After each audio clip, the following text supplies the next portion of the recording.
എവിടാ വീട്? തൃശ്ശൂരാണോ അതോ കോട്ടയത്താണോ? അറിഞ്ഞിട്ട് എന്ത് വേണം? അല്ല, എന്തെങ്കിലും ഒന്ന് ചോദിക്കണ്ടെന്ന് കരുതി ചോദിച്ചതേ ഉള്ളൂ. കൊള്ളാം, നല്ല വീട്, എനിക്ക് ഇഷ്ടപ്പെട്ടു. ഇതിനെന്താ വാടക? അറിഞ്ഞിട്ട് എന്ത് വേണം? അത് ചോദിച്ചതേ ഉള്ളൂ. ഹസ്ബൻഡ് ഇപ്പൊ അറിഞ്ഞിട്ട് എന്ത് വേണം? ഇതെന്താ ഒരേ ഉത്തരം ഇങ്ങനെ ടേപ്പ് ചെയ്ത് വെച്ചിരിക്കുകയാണ്? ഞാനും മലയാളി, നിങ്ങളും മലയാളി. ഞാൻ ഒന്ന് പരിചയപ്പെട്ടിരിക്കാന്ന് കരുതിയ ഇങ്ങനെ സ്വീകരണം? എനിക്ക് അത്രയും സൗകര്യമുള്ളൂ. തനിക്ക് എന്തൊക്കെ അറിയേണ്ടത്?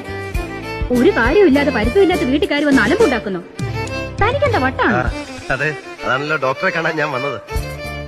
ഡോക്ടർമാരോടും കള്ളന്മാരോടും എല്ലാം തുറന്ന് പറയണമെന്നാണല്ലോ. സോറി, ഡോക്ടർമാരോടും വക്കീലന്മാരോടും ഒന്നും ഒളിക്കരുതെന്നാണല്ലോ. എന്റെ പ്രശ്നം എന്താണെന്ന് വെച്ചാൽ പ്രേമമാണ് എന്റെ പ്രശ്നം. അയ്യോ, പേടിക്കണ്ട, ഡോക്ടറോടല്ല.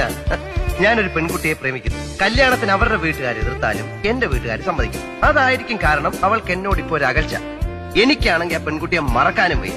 ഞാൻ എന്താ ചെയ്യേണ്ടത്? കുട്ടിയുടെ അഭിപ്രായം എന്താ?